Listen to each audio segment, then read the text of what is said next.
اللهم اهدنا وسددنا. السلام علیکم ورحمۃ اللہ وبرکاتہ، نحمده ونصلی علی رسولہ الکریم، اما بعد فاعوذ باللہ من الشیطان الرجیم، بسم اللہ الرحمن الرحیم، رب اشرح لی صدری ویسر لی امری واحلل عقدۃ من لسانی یفقهوا قولی، اللہم صلی علی محمد النبی الامی وعلی آل محمد۔ سیرت النبی کا اگلا سیشن، لاسٹ سیشن میں ہم نے دیکھا تھا غزوہ ذات الرقاع کو، کہ کیسے اللہ کے نبی صلی اللہ علیہ وسلم کے پیارے صحابہ نے اللہ کے دشمنوں سے جنگ کی، اور کیسے ان کے پاؤں اس راستے میں زخمی ہوئے اور انہوں نے پاؤں پر پٹیاں باندھی۔ آج ہم انشاءاللہ تعالیٰ دیکھیں گے، اچھا یہ جو ہمیں جتنا بھی سیرت کے لیکچرز ہم لوگ سنتے ہیں نا، اس میں کتنا ایمان کا لیول بڑھ جاتا ہے جب ہمیں یہ پتہ لگتا ہے کہ اللہ سبحانہ و تعالیٰ کے راستے میں ہم سے پہلے لوگوں نے تو بہت قربانیاں دی، ہم تو اس مقابلے میں کچھ بھی نہیں کر سکے، نہ ہمیں گھر سے جانا پڑا، نہ ہمیں جنگیں لڑنی پڑیں، نہ ہمیں پیٹ پر پتھر باندھنے پڑے، نہ ہم نے وہ سختیاں دیکھیں، نہ ہمیں ہمارے پیاروں کو شہید کرنا پڑا، اور نہ ہمیں ہمارے پیاروں کو قتل کرنا پڑا، ایون کہ ہمیں وہ چیزیں برداشت نہیں کرنی پڑیں، الحمدللہ ثم الحمدللہ۔ لیکن ہمیں اس سہولتوں کے دور میں رہتے ہوئے اگر ہم اللہ سبحانہ و تعالیٰ کے اور ان کے پیارے حبیب صلی اللہ علیہ وسلم کے راستے پر چلیں گے تو امید کی جا سکتی ہے کہ انشاءاللہ تعالیٰ ہم ضرور منزلوں کو پائیں گے۔ اور یہ سیرت پڑھنے کا بیسیکلی مقصد یہی ہوتا ہے کہ ہمیں اندازہ ہو کہ یہ دین ہم تک بغیر قربانیوں کے نہیں پہنچا، یہ دین ہم تک ایسے ہی ہمیں پکا پکایا ہمیں تو پلیٹ میں مل گیا، اور یہ ہم تک پہنچنے کے لیے کتنے لوگوں نے کتنی قربانیاں دیں۔ تو جب کبھی سیرت کا کوئی بھی سیشن پڑھیں یا سنیں تو یا یہ بات ذہن میں رکھیں کہ اس سے اپنے لیے سبق نکالیں، ایک ایک چیز میں اپنے لیے سبق ڈھونڈیں کہ اگر میں یہاں ہوتی تو میرا کیا حال ہوتا، کیا میرا ایمان اتنا مضبوط ہے کہ میرے پاؤں میں چھالے پڑتے اور میں ان پر کپڑوں کی پٹیاں باندھ کر چلتی۔ اللہ سبحانہ و تعالیٰ ہمیں دین کے راستے میں تھکائے۔ آج ہم دیکھیں گے عمرہ قضا کو، کہ اللہ کے نبی صلی اللہ علیہ وسلم نے وقادہ 7 ہجری میں عمرے کے لیے روانہ ہونے کا ارادہ کیا۔ آپ صلی اللہ علیہ وسلم روانہ ہوئے، جس پر حدیبیہ کی صلح میں اتفاق ہوا تھا۔ ہم صلح حدیبیہ پڑھ چکے کہ کہا گیا تھا کہ اگلے سال عمرے کے لیے آئیے گا، لہٰذا اللہ کے نبی صلی اللہ علیہ وسلم نے مدینے کا انتظام حضرت ابو رحم غفاری رضی اللہ عنہ کو سونپا۔ قربانی کے 60 اونٹ ساتھ لیے اور ان پر ناجیہ بن جندب اسلمی رضی اللہ عنہ کو مقرر فرمایا۔ 100 گھوڑے بھی ساتھ ہمراہ تھے، جن کی نگرانی پر محمد بن مسلمہ رضی اللہ عنہ کو مقرر فرمایا۔ اللہ کے نبی صلی اللہ علیہ وسلم نے ذوالحلیفہ پہنچ کر احرام باندھا اور لبیک کہا۔ صحابہ کرام رضی اللہ عنہم نے بھی آپ صلی اللہ علیہ وسلم کے ساتھ لبیک کہا، پھر اپنے سفر کو جاری رکھا۔ جب وادی یا جج پہنچے تو سارے ہتھیار رکھ دیے اور ان ہتھیاروں کی حفاظت کے لیے حضرت اوس بن خولی انصاری رضی اللہ عنہ کی ماتحتی میں 200 آدمی وہیں چھوڑ دیے، یعنی کہ ہتھیار اور کچھ 200 لوگ چھوڑ دیے جو ان ہتھیاروں کی حفاظت کریں گے۔ صرف ہر سوار کا ہتھیار اس کی اپنی میان میں رکھی ہوئی تلوار ہوتی تھی، جیسا کہ ہم نے صلح حدیبیہ کی شرائط میں پڑھا تھا کہ جب مسلمان اگلے سال حج کے لیے آئیں گے یا عمرے کے لیے آئیں گے تو وہ تلوار وہ صرف ساتھ لائیں گے جو میان میں ہوگی شکار والی، اس کے علاوہ کسی ہتھیار کی اجازت نہیں تھی۔ تو میان میں رکھی ہوئی تلواریں لے کر ہر سوار خدا کے راستے سے ہجون پر نکلتا ہے، اور وہ مکے روانہ ہوئے اس راستے سے ہوتے ہوئے۔ اللہ کے نبی صلی اللہ علیہ وسلم اس وقت اپنی اونٹنی قصوہ پر سوار تھے، اور صحابہ کرام رضوان اللہ علیہم اجمعین تلواریں حمائل کیے آپ صلی اللہ علیہ وسلم کو گھیرے میں لیے ہوئے تھے۔ آپ صلی اللہ علیہ وسلم بھی لبیک پکار رہے تھے اور صحابہ کرام بھی بیک وقت لبیک کہہ رہے تھے۔ اسی طرح اللہ کے نبی صلی اللہ علیہ وسلم مسجد حرام میں داخل ہوئے، چھڑی سے حجر اسود کو چھوا، پھر سواری پر ہی طواف کیا، یعنی کہ سواری سے نہیں اترے، طواف سواری پر ہی کیا۔ مسلمانوں نے بھی طواف کیا۔ وہ قوت اور شان کے مطلب ایک شان تھی، ایک انداز ایسا تھا کہ آپ صلی اللہ علیہ وسلم نے اور صحابہ کرام نے اسی شان کے ساتھ داہنے کندھے کھولے، خانہ کعبہ کے گرد دوڑے اور طواف کیا۔ عبداللہ بن رواحہ رضی اللہ عنہ اللہ کے نبی صلی اللہ علیہ وسلم کے آگے آگے تلوار ہلاتے ہوئے یہ اشعار پڑھ رہے تھے۔ اگر آپ اشعار کے الفاظ دیکھیں مزہ آ جاتا ہے کہ صحابہ نے کیسے ڈیفینڈ کیا آپ صلی اللہ علیہ وسلم کو بھی اور دین اسلام کو بھی۔ کہہ رہے ہیں خلو بن الکفار عن سبیلی، کہ ہٹ جاؤ، راستہ چھوڑ دو کفار کے بیٹو، کفار کے پوتو، خلو فکل الخیر فی رسولہ، راستہ چھوڑ دو کیونکہ ساری بھلائیاں اللہ کے نبی صلی اللہ علیہ وسلم میں ہی ہیں۔ الیوم نضربکم علی تأویلی، آج ہم اس کی تعویل پر تمہیں ماریں گے۔ کیسے؟ کما ضربناکم علی تنزیلہ، جیسے اس کی تنزیل پر تمہیں مار چکے۔ ضربا یزیل الہام عن مقیلہ، کہ جیسے وہ مار تمہیں ایسی ماریں گے کہ تمہاری کھوپڑیاں اپنی جگہ سے چھٹک جائیں گی یا ٹوٹ جائیں گی۔ وَيُذْهِلُ الْخَلِيلَ عَنْ خَلِيلِهِ، اور وہ ایسی کنڈیشن ہوگی کہ دوست کو دوست سے بے خبر کر دے گی۔ یعنی انہیں وارننگ دے رہے ہیں کہ آج اگر ہمارے راستے میں آئے نا، آج پھر تم نہیں بچو گے۔ اور یہ جو انداز تھا، ہم نے دیکھا کہ جہاں جہاں صحابہ کرام نے محنت کی، رجز پڑھتے ہوئے کی، اشعار پڑھتے ہوئے کی، جہاں جہاں جوش دلانے کا وقت آیا وہاں بھی اشعار پڑھے گئے۔ اور الفاظ کی گہرائی وہ چیز ہوتی ہے کہ جو آپ کو جوش دلاتی ہے۔ بعض دفعہ ایک بندے کا جوش دلانا، ایک بندے کی لیڈرشپ باقی لوگوں میں جوش دلا دیتی ہے، اور بعض دفعہ ایک بندے کا نعرہ پوری کی پوری عوام کو گرما دیتا ہے۔ یہاں پر بھی یہی حال کہ اتنے جوش و خروش میں اشعار پڑھ رہے ہیں، اور مشرکین جو کعبہ کے شمال میں کہکان پہاڑ پر بیٹھے تھے، انہوں نے آپس میں بات کرتے ہوئے کہا کہ تمہارے پاس تو ایک ایسی جماعت آ رہی ہے جسے یثرب کے بخار نے توڑ ڈالا ہے، یعنی کہ وہ مدینہ میں ہے اور مدینہ میں ان کی صحت اچھی نہیں، تو دیکھنا یہ تمہارے کچھ کام نہیں آئیں گے اور تم ان کے ساتھ آرام سے مقابلہ کر کے تم انہیں ہرا دو گے۔ لیکن جب مسلمانوں کو دیکھا کہ وہ دوڑ رہے ہیں، اور تو ان کی وہ جو روب تھا مسلمانوں کے چلنے کا اور ان کے دوڑنے کا، تو ایک دم کہنے لگے یہ تو طاقتور لوگوں سے بھی زیادہ تگڑے ہیں۔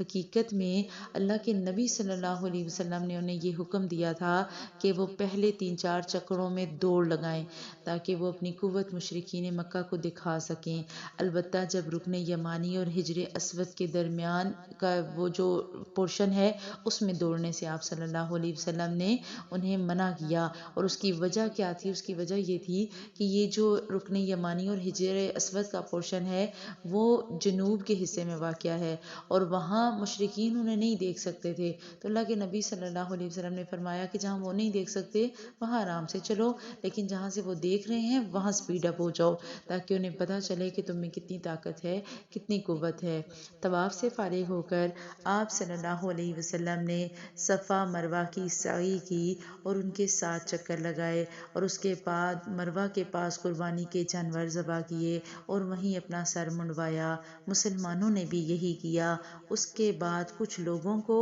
یاجج بھیج دیا۔ یاجج وہ جگہ جہاں لوگ 200 وہ ہتھیاروں کے ساتھ چھوڑ آئے تھے،